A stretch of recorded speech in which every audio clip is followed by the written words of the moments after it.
guys, ito na ating spicy tofu.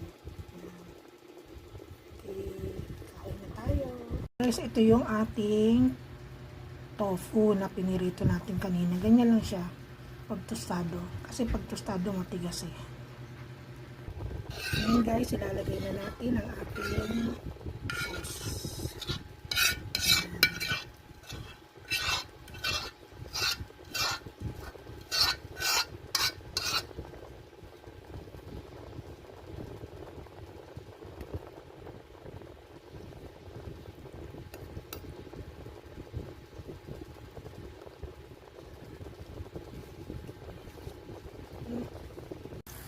So, dinitsuro na pag nalagay ng oyster sauce.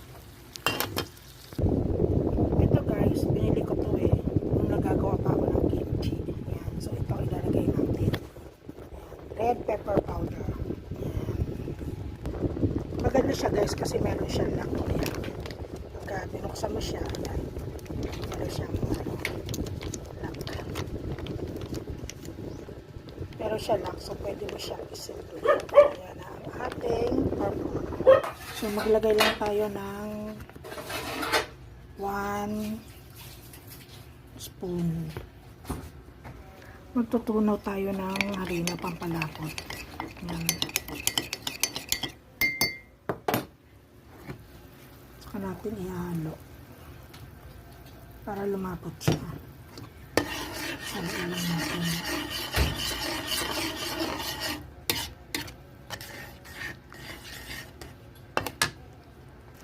Bigyan natin ng konti asukal, pambalansin ng lasa. Kita nyo, kulay na siya. Kulay na siya guys.